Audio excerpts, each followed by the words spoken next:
Okay, here we've got Valentina. We're doing a reverse Nordic. So she's kneeling on a cushion, and what she's going to do is she's going to lean back. So she's going to tighten her glute muscles. She's going to really engage her tummy muscles. She's not going to arch at the back, and she's not going to collapse at the hips. So she's going back as far as she can before she's about to fall. She holds that position for 6 seconds, and then she comes back up.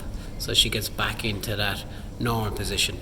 So this is eccentric loading for the quads, so for the muscles at the front of the thigh. Brilliant exercise when you want to lengthen those muscles and strengthen those muscles at the front of the leg. And it's one of my go-to exercises for knee pain. I suffer a lot from knee pain myself, and this is one that I certainly wouldn't want to be without. So in the, people call these reverse Nordics, but this is really good exercise. For eccentric training, the repetition, the volume has to be quite high. So if you look at the research, you're talking about 30 repetitions, 3 sets of 30 repetitions. So when you're doing eccentric training like we're doing here, when you're lengthening and loading the muscle at the same time, it's called negative loading. And negative loading, they say there's less metabolic demands on the muscle, there's less cross bridges between actin and myosin, and that's why you've got to do that type of high repetition loading.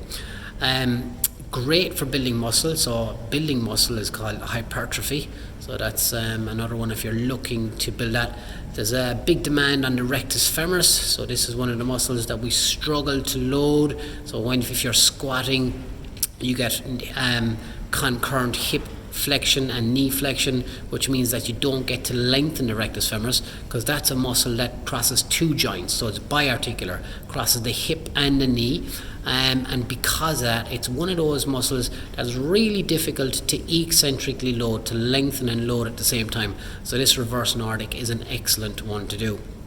Now, I'm doing myself, if you want to know my own, I'm doing about 3 sets of 10 or 3 sets of 15. I do a little bit of a hold at the back. You don't have to do the hold like Valentina's doing there.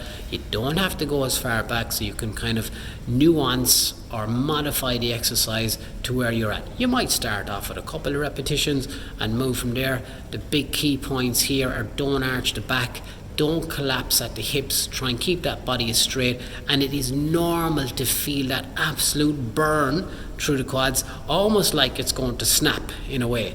Now, it's very unlikely it's going to snap. I can't guarantee anything. There's nobody that can guarantee anything, but it's a really good exercise for recovering from rectus femoris injuries or knee injuries, hip injuries. So it's a great exercise. So hope you enjoy that, guys, from Nottingham Physio.